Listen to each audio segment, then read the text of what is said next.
Bienvenue au bulletin d'information hydrologique de l'OMVS, Organisation pour la mise en valeur du fleuve Sénégal.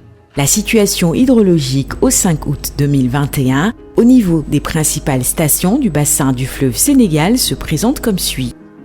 À Sokotoro, sur le Bafing en Guinée, le niveau de l'eau est à la côte 1,75 m à l'échelle. La tendance est à la hausse.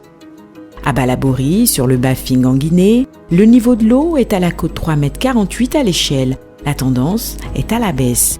À Manantali, en amont du barrage au Mali, le niveau de l'eau dans la retenue est à la côte 194,75 m IGN. La tendance est à la hausse. Pour ce qui est des stations sur le fleuve Sénégal, à Kaay, le niveau de l'eau est à la côte 3,04 m à l'échelle.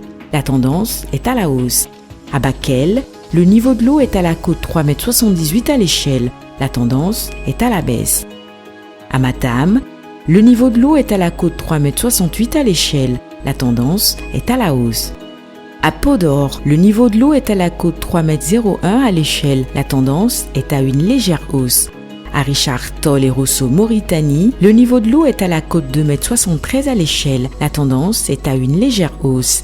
À Diama, en amont du barrage, le niveau de l'eau dans la retenue est à la côte 2,22 m IGN. Le niveau est stable. À Saint-Louis, le niveau de l'eau est à la côte 0,69 m à l'échelle. La tendance est à la hausse. En résumé, l'hivernage s'est installé dans le bassin du fleuve Sénégal et l'écoulement a repris au niveau des différents affluents. La tendance générale est à une hausse des écoulements sur les affluents Bafing, Bakoy et Falémé. Le remplissage de la retenue de Manantali continue. Dans la vallée, les niveaux d'eau augmentent alors que dans le delta, les niveaux sont globalement stables. À la semaine prochaine pour un nouveau bulletin.